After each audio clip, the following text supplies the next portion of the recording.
কি গো 9:20 বেজে গেল তো, খাবার দাবার কি পাবো না নাকি না বেরোবো না? 9:20 বাজে, 9:15 বেজেছে। আমি গ্যাসের মধ্যে শুয়ে বসে নেই, কাজই করছি। ঠিক আছে, রান্নাই করছি।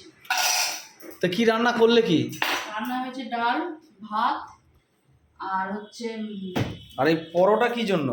ওই পরোটা ছেলেদের টিফিনটা প্যাক করতে হবে। টিফিনটা প্যাক করতে হবে। ডাল ভাত আর কি করলে বললে, শুনতে পেলাম না তো। ডাল, ভাত, আলুর চোখা। ওহ, ডালটা করেছো ভালো করেছো। একটু আম ডাল হলে না ব্যাপারটা পুরো জমে যেত। ডালের মধ্যে আম আছে। ওহ, এই জন্য তো তোমার এত অত্যাচার সহ্য করে নিচ্ছি। হ্যাঁ, অত্যাচার তো আমি করছি। সকাল 5টা 5:30 থেকে উঠে টিফিন করা, খাবার করা, সবকিছু করা অত্যাচার আমি ঠিক সহ্য আছে, এই করছি না। অত্যাচার আর সহ্য করতে নিতেই হচ্ছে বাধ্য হয়ে। অত্যাচার আমিই করছি। তোমরা তো আমাকে একদম সোনার থালায় পেতে শুয়ে বসিয়ে রেখে খাওয়াচ্ছ। অত্যাচার শুধু আমিই করছি। ঠিক আছে, চলো দাও দাও দাও, খেতে দাও। কি করে খেতে দেবো? কেন? খেতে দেওয়ার জন্য আলুটা মাখতে হবে। আলুটা মাখো, চল। এই তো এসে জিজ্ঞেস করলেই তো বিপদের আর শেষ নেই। সময়ের আগে এসছো কেন? সময়ের আগে তোমাকে আসতে বলেছিলাম? সময়ের আগে এসছো, তুমি করবে না, কে করবে? আমি এইগুলো করবো না, আলু চটকাতে বসবো। এখানে এই যে আলু বের করেছি, তারা এক্ষুনি ছাড়িয়ে দিচ্ছি।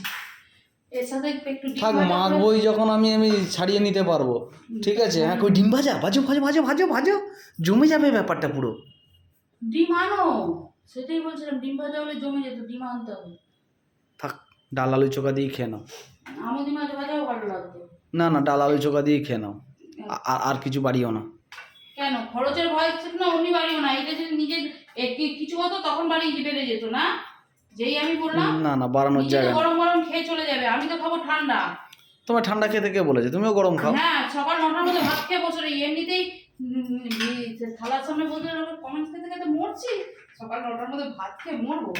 তুমি চুপ করো, কথা চলো বলো না। চলো, আলু যখন মাখতেই হবে কথা বাড়িয়ে লাভ নেই।